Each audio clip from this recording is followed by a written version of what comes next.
South ఇండియాలోనే అతి తక్కువ ధరలకే రత్నాలందించే ఏకైక సంస్థ 6JVR. మీరేమో first villain Bharatiya Janata party, second villain YSR Congress party, second villain TDP, Janasena, NDA కూటమి, first villain Bharatiya Janata party. అయితే మేమైతే వ్యతిరేకంగా ప్రతి భారతీయ జనతా పార్టీకి మేము ప్రచారం. Second villain NDA, YSRCP. జయప్రకాష్ నారాయణ గారు ఏమో మొత్తం వైసీపీనే ఫస్ట్ విలను, వైసీపీ కోట ఏదంటున్నారు ఆయన. జయప్రకాష్ నారాయణ గారు గౌరవనీయులు, నిజాయితీ పరులు. నాకు తెలిసిన రాజకీయ నాయకులు అంతకన్నా హిపోక్రట్ ఒక ఆయన లేరు. వ్యక్తిగతంగా మేము మాట్లాడుకునే విషయాలు చెప్పకపోయినా ఒక సాంప్రదాయాన్ని అనుసరించి ఆయన హోదా ఉద్యమం కోసం ఏం చేశారో, ఎలా వెన్నుపోట్లు పొడిచారో తర్వాత చెప్తానండి. ఇంకెప్పుడు చెప్తారు సార్? చెప్పండి.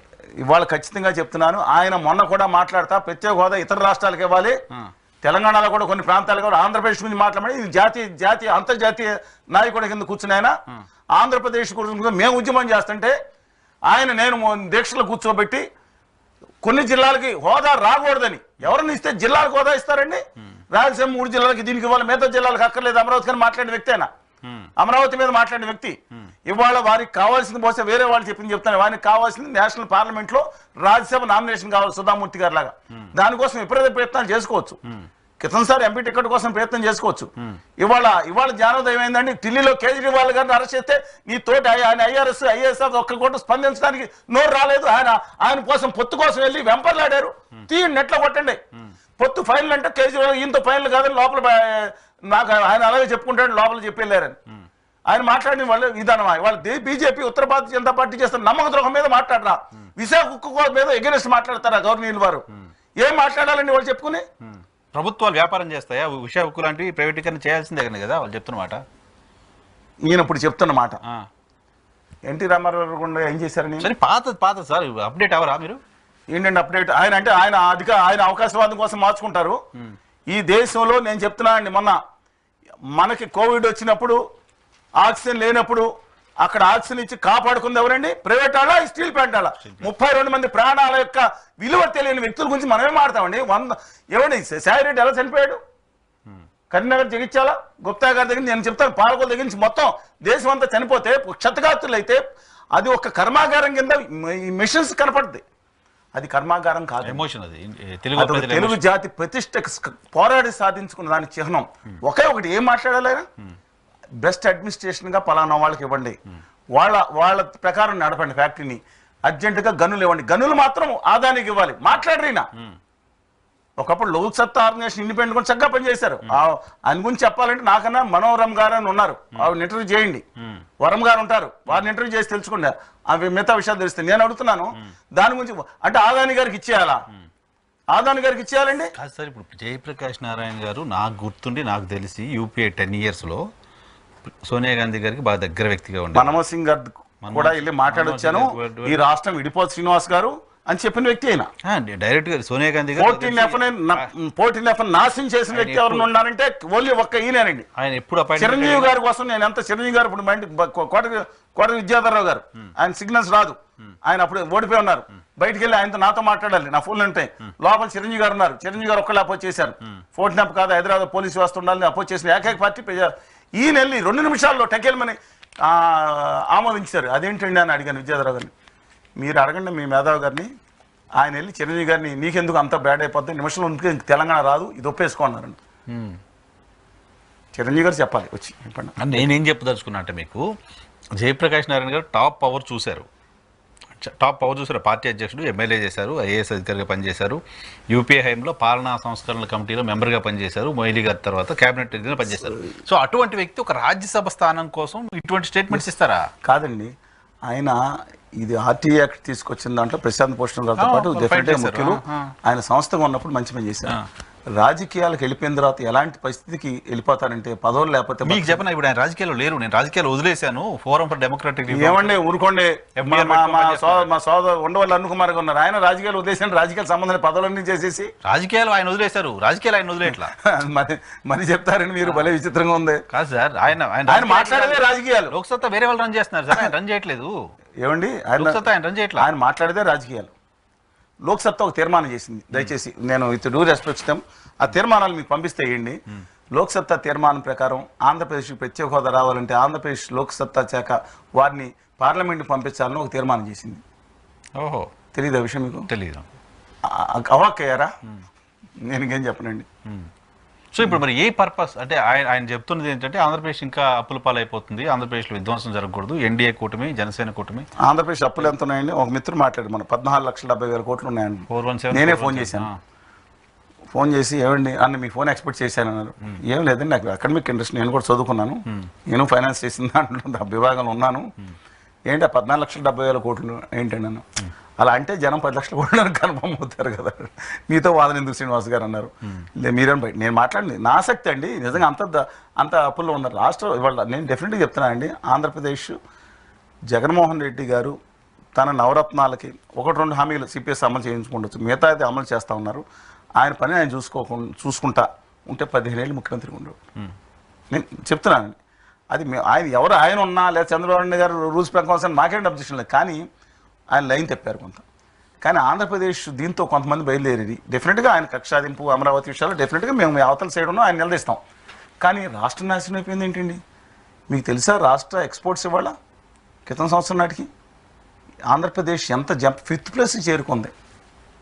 జనం అంటున్నారు మాట చెప్తే ఎక్కడ మనం మేనేజ్ చేసేది కాదు, ఫారిన్ ఎక్స్పోర్ట్స్ అనేది డాలర్స్ ఉంటాయి. వైసీపీ డాలర్స్ ఉంటాయి. ఏదో మంచి జరిగిందని చెప్తే మొదలు పెడితే అయిపోయింది నరసింహారావు వైసీపీ కాదు. నేను వేసుకున్నామండి, బాధలేదు. కానీ నేను జగన్మోహన్ రెడ్డి గారిని కూడా తప్పు చేస్తానని చెప్తున్నప్పుడు వీళ్ళు మాట్లాడతారు, పక్కన పేరు లేకుండా పక్కన తోక తగిలించి వీళ్ళు చేస్తా ఉంటారు, చలసాని శ్రీనివాస్ చౌదరి అని పెట్టుకుంటారు. మీ దాంట్లో వేసిన దాంట్లో కట్ చేసి పక్కన నాకు చూశారు, ఈయన కూడా చంద్రబాబు నాయుడు గారు తిట్టారంటే ఏం చేస్తామండి. కానీ నేను ఇవాళ మాట్లాడిన దాంట్లో వైఎస్ఆర్ కాంగ్రెస్ పార్టీ కార్యకర్తల్లో కూడా 90% మంది ఎట్టి పరిస్థితులను ఇవాళ నాయకుడు ఉన్నారు కాబట్టి కూర్చున్నారు. కానీ అవకాశం వస్తే బీజేపీ పైన కక్ష తెచ్చుకోవడానికి, బీజేపీ పైన జగన్మోహన్ రెడ్డి గారు మీకు ఎలా కనపడుతున్నారండి? ఆయన దొరికినప్పుడు ఆయన తీసుకుంటారా? ఖచ్చితంగా చెప్తున్నాను, ఇవాళ పాలనలో ఆయనకి ఇష్టమా ఆయనకి ఇవ్వటం, ఎవరికి నత్వాని గారు అనే వ్యక్తికి ఇవ్వటం ఆయనకి ఏమైనా ఆనందకరం అండి? కాదు కదా. నత్వాని ఆనందకరమా? ఇవాళ పాలన నేను వాళ్ళ సన్నిధులు మాటలు అలా మనం పాలన చేస్తామో ఢిల్లీ నుంచి పాలన చేస్తామని తెలియదని బాధపడతా ఉంటే ఎవరో నా తెలుగు బిడ్డలు ఎవరో తక్కువ వాళ్ళు కాదండి. ఈవెన్ చంద్రబాబు నాయుడు గారు అయితే ఇంకా కసి మీద ఉన్నారు. ఆ రోజు ఎల్వి సుబ్రహ్మణ్యం గారిని పెట్టి ఈయన వేధించి కలెక్టర్ ఇవాళ ఆయన మర్చిపోలా. కడుపులో కత్తులు పెట్టుకునే వాళ్ళ మోడీ గారు ఈయన ఇద్దరు ఏంటండి ఆయన చిలుకూరుపేటలో ఆయన మొహం జీవకాలం ఉందా ఎవరికి? మోడీ గారికి. కానీ ఈయన పొగుడుతున్నారు. మోడీ గారు ఎంత కృత్రిమంగా మాట్లాడారండి, హిందీలో రాసుకుని మరి పొగిడారు. అర్థం కాదు. అది కాదు, ఆయనకి అసలు మోడీ గారు మాట్లాడింది ఏమన్నా ఉందా? పోనీ ఈయన జగన్మోహన్ రెడ్డి గారు మాట అన్నారా? ఒక పాత సామెత ఉంది, రాజుగారి పెద్ద భార్య చిన్న భార్యలు మంచివాళ్ళు కాదు అంటే పెద్ద భార్య మంచిదే కదా అని పాత సామెత, ముతక సామెత చెప్పానండి. మామూలుగా మంత్రులు పని చేయట్లేదు అంటే ముఖ్యమంత్రి ఓకేను కదా. ఓ పక్కన ఆయన మాట్లాడుతారు, ఈయన పక్కన ఆశ్చర్యంగా చూస్తున్నారు. ఈయన లేసి ఈయన పోటీ 20 సార్లు ఒక్క మాట ఆంధ్రప్రదేశ్ హక్కుల గురించి ఒక్క మాట మాట్లాడితే నా తెలుగు బిడ్డ మాకు కావాల్సిన మాకు జగన్మోహన్ గారు, చంద్రబాబు నాయుడు గారు, కళ్యాణ్ గారు అందరూ కావాలి కానీ శ్రీనివాసరావు గారు, రామకృష్ణ గారు ఎందుకన్నా ఆత్మగౌరవం తాకట్టు పెట్టేటట్టు చేశారు అర్థం కావట్లేదు. ఇంకోటి కూడా చెప్తాను, మీకంటే పదవులు ఏం అవసరం లేదు కాబట్టి ఏమైనా మాట్లాడేస్తారు. ఒక్కొక్కరికి ఒక్కొక్క అవసరాలు ఉంటాయి కాబట్టి రాష్ట్రం కోసం మనం చేసిన దానివల్ల ఎంతో కొంత రాష్ట్రానికి ఉపయోగం జరుగుతుంది, జరగాలి. ఇవాళ నన్ను వ్యతిరేకించే వాళ్ళు కూడా ఆ పార్టీలో కూడా ఎవరు అధిక నాయకులు ఎవరో ఒక్క తప్పుగా నా మీద మాట్లాడాల. రేపేళ్ళు ఎన్నికలు వస్తాయని మాట్లాడవచ్చు, ఏ పార్టీ కూడా డూ రెస్పెక్ట్ దెమ్. పాపం ఆయన ఈవెన్ ఉత్తర భారతీయ జనతా పార్టీ వాళ్ళు, ఆ ఉత్తర భారత్ అంటే కోపం వస్తుంది కానీ రఘురామ్ గారు వీళ్ళందరికీ కూడా నేను దానికి వివరణ ఇచ్చిన తర్వాత ఎవరో ఒకళ్ళు అడిగేవాళ్ళు లేకపోతే ఎలాగండి. నేను ఎన్నికల్లో కూడా పోటీ చేయాలని అడిగారు, ఇది ఖచ్చితంగా చెప్పను, అడిగారు.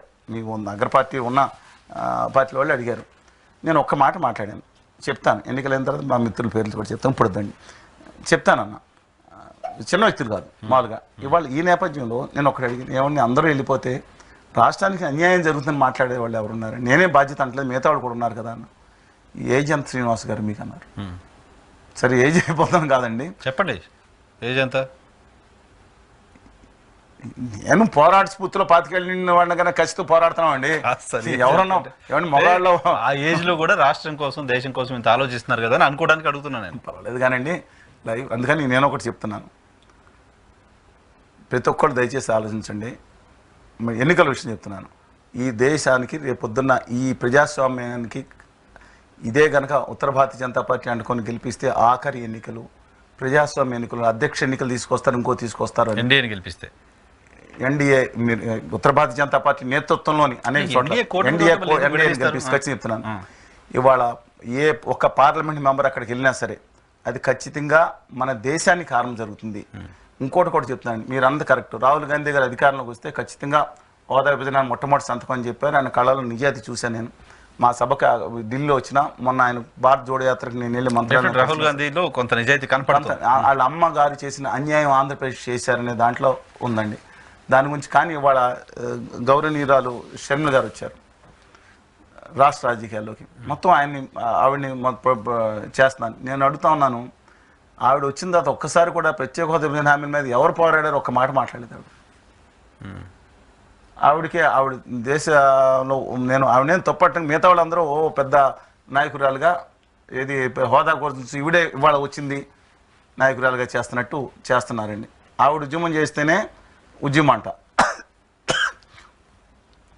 మన కోళ్ళు కొన్ని ఏం చేస్తాయంటే అండి, పొద్దున్న లేని కోత అయిపోతే లోకం అంతా లేవదనుకుంటాను. But she's fighting otherwise. But నాకు అన్ఫార్చునేట్ ఏంటంటే ఇవాళ ఆవిడ ఫ్యాక్టర్ కూడా చెప్తానండి. ఆవిడ డెఫినెట్గా తెలంగాణ ఆంధ్రప్రదేశ్లో ధైర్యంగా నిలబడి పాదయాత్ర చేశారు, చిన్న విషయం కాదండి, ఒక మహిళగా నిలబడి. కానీ ఇవాళ ఇష్యూ ఏమవుతుందంటే అండి, కొంతమంది ఆవిడ్ని కేవలం జగన్ గారి పార్టీలో ఓట్లు చీల్చుకునేలాగానే చూస్తున్నారు. చూడటం తీసుకొచ్చింది దానికోసమని కదా. సరే, ఎవరు తీసుకొచ్చారో మీకు తెలుసా? సీఎం రమేష్ గారు 30 కోట్లు కాంగ్రెస్ పార్టీకి ఇచ్చి ఆమెను కాంగ్రెస్ పార్టీ అధ్యక్షురాలు మరి బీజేపీ సీటాలు ఇచ్చిందండి. వైసీపీ చేస్తా అదే తెలియదు, మరి వైసీపీ చేస్తున్న ఆరోపణ అది. అంటే నేను మిమ్మల్ని అడుగుతున్నాను, ఆయన సీటాలు ఇచ్చింది ఇవన్నీ తెలుసుకుని కూడా ఒకవేళ ఫిడిసో బీజేపీకి సీటాలు ఇచ్చింది. బీజేపీ ఏమన్నదేమో కాంగ్రెస్ పార్టీకి బీజేపీ ఏం జరుగుతుందో ఆంధ్రప్రదేశ్లో అర్థం కావట్లేదు. ఎవరికి ఇస్తున్నారో ఈవెన్ ఆయన తెలుగుదేశం పార్టీకి కూడా ఇచ్చారు. షిరిడి సాయి ఎలక్ట్రికల్స్, షిరిడి సాయి ఎలక్ట్రికల్స్ ఆశ్చర్యకరంగా మొత్తం పుంకాను పొంగాలుగా మొత్తం హైడ్రో స్టోరేజ్ ప్లాంట్స్ ఇచ్చేసారు, ఇది ఇచ్చేసారు. అలా పొద్దున్న సాయంత్రం వరకు టపటపటప ఇస్తే ఆ లిస్ట్ నిజమైతే అత్యధిక అమౌంట్ వచ్చింది అక్కడి నుంచి వచ్చింది, టీడీపీకి వచ్చింది. మరి షిరిడి తర్వాత షిరిడి సాయి ఎలక్షన్ మీద గొడవ లేదు రాష్ట్రాన్ని. అంటే నాకేమో అర్థం కావట్లేదండి. అలాగే వైఎస్ఆర్ కాంగ్రెస్ పార్టీ నుంచి మెగా ఇంజనీరింగ్ అన్ని అందరికి ఇచ్చారు, మిగతా వాళ్ళందరూ ఇచ్చారు, ఎక్కడెక్కడ కంపెనీలకు ఇచ్చుకుంటూ వెళ్ళారు. నాకు ఇది ఇవాళ కేంద్రంలో కనుక ఎప్పుడైతే ఈ బయటకు వచ్చిన వెంటనే సిఐ అన్నారు, కాదు మళ్ళీ ఎస్బీఐ కూడా ఒక అంగంలా మారిపోయింది మోడీ గారి అంగంలా. రెండోసారి గట్టిగా ఇవ్వగానే మళ్ళీ కేజ్రీవాల్ గారిని కవిత గారిని అరెస్ట్ అంటారు. అటెన్షన్ డైవర్ట్ చేసే దుర్మార్గానికి ప్రక్రియ జరుగుతుంది. సరే, ఏదేమైనా ఆలోచిద్దామండి ఏం జరుగుతుంది.